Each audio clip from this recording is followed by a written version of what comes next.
Hi guys, welcome to my channel. So this video is going to be about the 9 common mistakes that people make when they attend the SKYWEST interview. This information comes from me actually attending the interview and from other people that I know attended the interview. So hang tight if you want the information.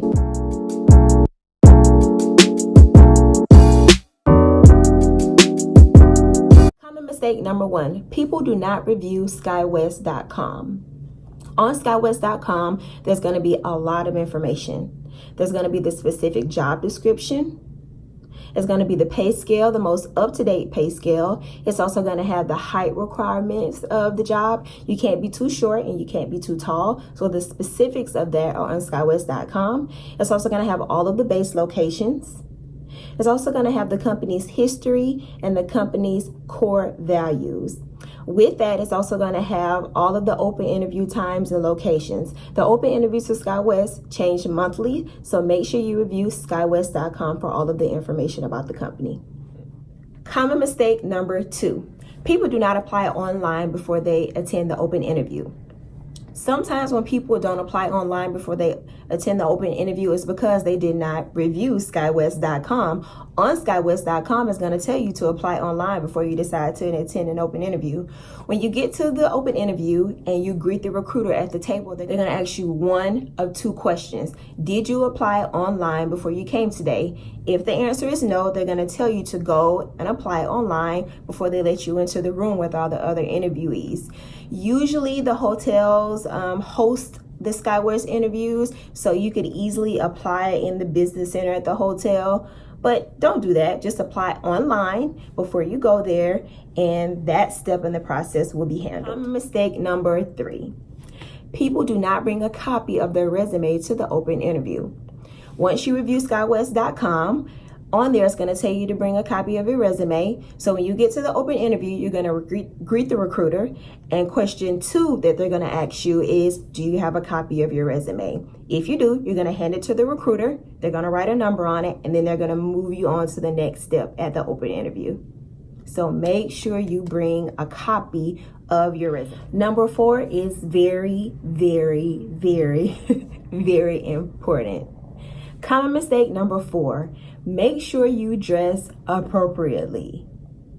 Make sure you wear a skirt suit or a pantsuit. Ladies, if you decide to wear a skirt suit, make sure that the skirt is no more than 2 inches above your knee. Please make sure it's not too short.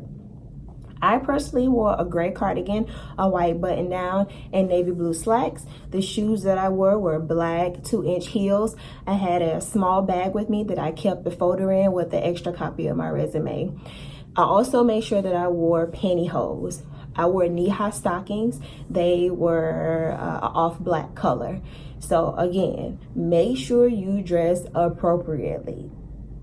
I'm stressing number 4 because there were people at my interview that did not dress appropriately.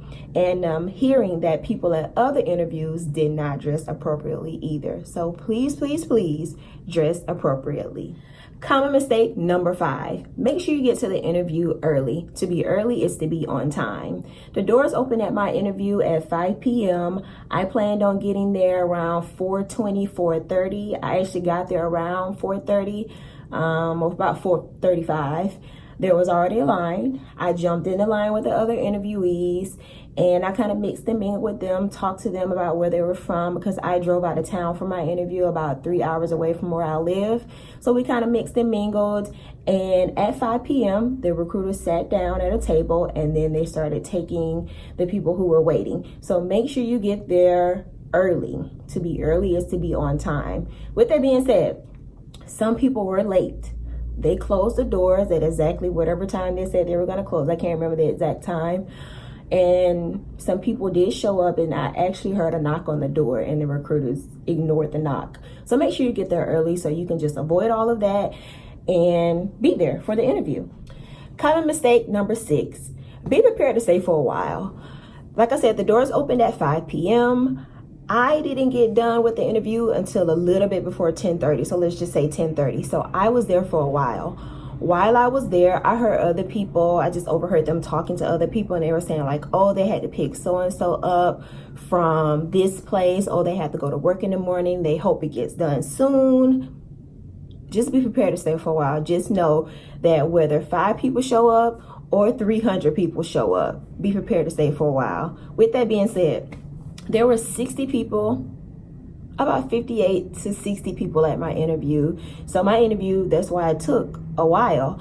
I heard that when Atlanta hosted their interview in January 2018, that almost 300 people showed up. So imagine how long that those people were there at the interview, especially if they did not get there early. There is a 2-part interview. The first part of the interview, you sit down, the recruiters tell you about the company, you can ask questions, they give you a break, and they let you decide whether you want to stay after they give you all the company information. All the information is really on the website. So that goes back to the number one thing, make sure you review skywest.com. So when you go, you're already pretty much prepared for what they're going to do in the beginning part. Unless you have some detailed questions, then you can ask them questions. Then they give you a break. I think our break was about 15 minutes. They let people decide if they want to leave or not. And then they come back and they give you instructions. So this is all part 1 of the interview. Then when they get done with part 1, they're going to post a sign on the door with all the individuals who made it to the next step, part 2. The next step is the individual interview. So out of about 60 people, about 25 of us made it to the second part of the interview, which was the one-on-one interview. So that's why I was there from about 4:30-ish until about 10:30-ish, because I made it to the second part of the interview. So again, just be prepared to stay for a while, because you definitely want to make it to the second part of the interview. Common mistake number 7, make sure you follow instructions. This one is another one that's very, very, very, very important. If they tell you to stand in a specific spot, stand there. If they tell you to say something about a certain topic, just talk about that topic. If they ask you to speak for a certain amount of time, just only speak for that certain amount of time or less. So make sure you follow instructions. It seems like it would be really self-explanatory, but it's not, because people get nervous and then they start reacting in different ways. So just make sure you always keep it in the back of your mind that, okay, they told me to stand over here. Let me stand right there. So just keep it in your mind that you really, really need to follow instructions. Common mistake number 8.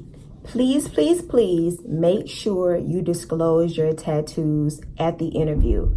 So if you're one of the lucky ones and you make it to the second part of the interview, which is the one-on-one interview, the recruiter is going to ask you a question about tattoos. I did disclose my tattoos. I have 3, and I have one where I was like, well, I don't really know if it's appropriate or not. I mean, I know it doesn't show in any of my clothing. So I showed it to her. She said it was fine. I know other people who disclosed their tattoos to the recruiter, and the recruiter actually took pictures of the tattoos because they were kind of unsure about it. And they sent it, I guess, on to their supervisor. Sorry, that was really loud.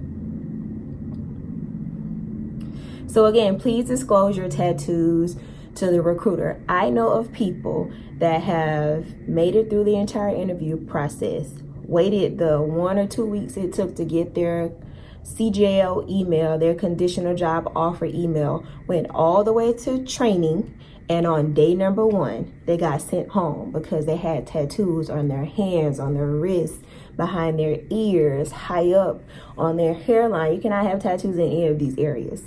You cannot have tattoos in areas where they will be visible in uniform. SkyWest has a very strict tattoo policy. I only know of one other airline that has a tattoo policy as strict as SkyWest.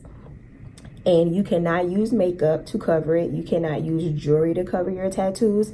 A watch, a ring, no makeup, no dermablend, none of that stuff. So just make sure you disclose your tattoos at the interview so you can avoid all of this and not get sent home on day 1 of training. And finally, common mistake number 9, people are not confident. Do whatever you need to do to be confident in the interview. Speak to someone who you know that will pour positivity into you. So you come to the interview, you're very positive and confident in yourself. It was really painful looking at some people speaking to us, and they were kind of looking down at the floor like this, or they were looking up at the ceiling, or their voice was shaking like this when they were talking. So just do whatever you need to do to shake the nerves. I personally do breathing techniques. You can just Google breathing techniques for when you're nervous. If you're a person that suffers from anxiety, I'm sure you have your own techniques that you use to kind of calm yourself down. So be confident when you're at the interview. So these are the things that I personally witness a lot in individuals, things that I've heard from other people. These are the 9 common things or common mistakes that people make when they attend the SkyWest interview. So go knock them out.